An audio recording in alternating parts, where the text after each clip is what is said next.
Allez, c'est parti pour cette cinquième épreuve de 1700 mètres à parcourir avec le numéro 7, Roch de Blé, qui a pris un excellent départ, qui s'installe tout de suite au commandement avec le Scabreuse également qui est là tout près, alors qu'à l'extérieur le numéro 4, Royal de Bélande, se rapproche à son tour avec Sandy Lévoiron également, le numéro 2 qui fait mouvement. Pour l'instant, Play With You se retrouve à l'arrière-garde avec Ramage de l'Abbaye, Popé, ainsi également que le numéro 11, Solonjo, qui est en avant-dernière position, et c'est Prilemdag qui ferme la marche.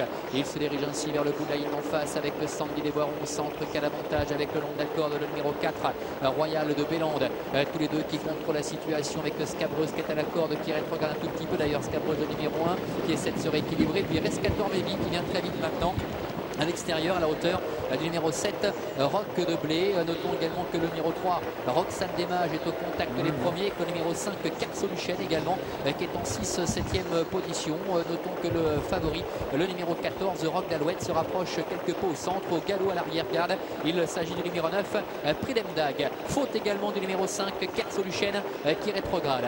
Ils vont se présenter devant les tribunes une première fois avec Sandy Lévoiron qui a l'avantage, avec en deuxième position le numéro 6, Rescator Maybe. Tous les deux qui sont accompagnés sur un deuxième rideau par le numéro 4, Royal de Bélande, avec le numéro 7, Roch de Blé, qui peut bénéficier d'un très bon parcours pour l'instant. Scabreuse est 5e, avec à son contact le numéro 14, Roch d'Alouette, qui est 5e.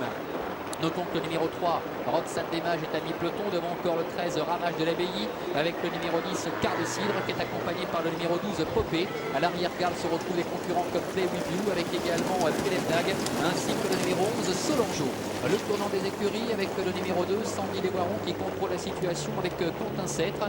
À son extérieur, trotte toujours Rescator Maybe, tous les deux qui sont accompagnés par le numéro 7, Roch de Blé, alors que le long de la corde, le numéro 4, Royal de Bélande, a pas mal de difficultés pour négocier son virage, qui est débordé d'ailleurs maintenant par le numéro 14, Roch d'Alouette, avec Thomas Chalon qui est en train de lui donner un parcours idéal, tout près dans le sillage des premiers, en 4e position maintenant. Plus loin, Ramage de l'Abbaye essaie de se rapprocher devant encore Scabreuse, ainsi que le numéro 3, Roxane des Mages. Le milieu de la ligne en face dans quelques instants avec Sandy Lévoiron qui contrôle. Rescator Maybe est deuxième. Sur un deuxième rideau, trotte toujours le numéro 7, Roch de Blé, avec à son extérieur également le numéro 14, Roch d'Alouette, qui est là, 4e, qui semble suivre avec les ressources. Et d'ailleurs, Thomas Chalon se décale maintenant avec Roch d'Alouette.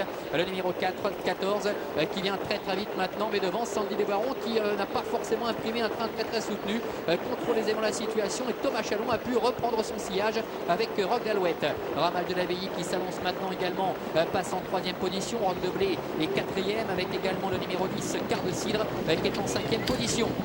Le tournant final, la tête est d'accord depuis le début pour Sandy Lévoiron, avec à son extérieur Ramage de l'Abbaye, Roch d'Alouette qui attend, qui est 3e en dedans, un peu réveillé d'ailleurs à cet instant, un peu tendu par Thomas Chalon. La 4e place pour Roch de Blé, avec également à l'extérieur le numéro 10, Quart de Cidre. Les autres sont beaucoup plus loin, avec notamment Popé, alors que le numéro 4, Royal de Bélande, vient de rétrograder, sorti du tournant, avec Sandy Lévoiron qui les bouche en tête maintenant, avec Ramage de l'Abbaye qui l'attaque. Ramage de l'Abbaye qui prend le meilleur, Sandy Lévoiron se défend bien. Roch d'Alouette est en 3e position, avec Quart de Cidre également qui est en 4e position, avec maintenant Ramage de l'Abbaye, le numéro 13 qui a pris très nettement le meilleur à 150 mètres du poteau. Roch d'Alouette, Sandy Lévoiron qui lutte pour la deuxième place, la distance encore de Roch de Blé qui est à la corde, et à l'extérieur le numéro 3, Roxane des Mages, qui refait un terrain considérable. Le numéro 13, Ramage de l'Abbaye, qui va s'imposer très nettement. La deuxième place peut-être pour le 2, Sandy Lévoiron, à voir avec le 14, Roch d'Alouette, et la 4e place pour le numéro 3, Roxane des Mages. Voilà donc pour l'arrivée de cette course avec Ramage de l'Abbaye, le numéro 13, qui s'impose très nettement, qui n'a pas souffert avec Renaud Grosbout dans la phase finale. On le voit ici au passage du poteau. Il est possible que le numéro 2, Sandy Lévoiron, l'animatrice de cette épreuve, ait conservé au passage du disque la deuxième place. Il y aura photographie néanmoins avec le numéro 14, Roch d'Alouette, mais je pense que Sandy Lévoiron termine deuxième. La 4e place pour le numéro 3, Roxane des Mages, et la 5e en retrait pour le numéro 7, Roch de Blé, ce qui nous donnerait donc en arrivée chiffrée 13, 2, 14, 3 et 7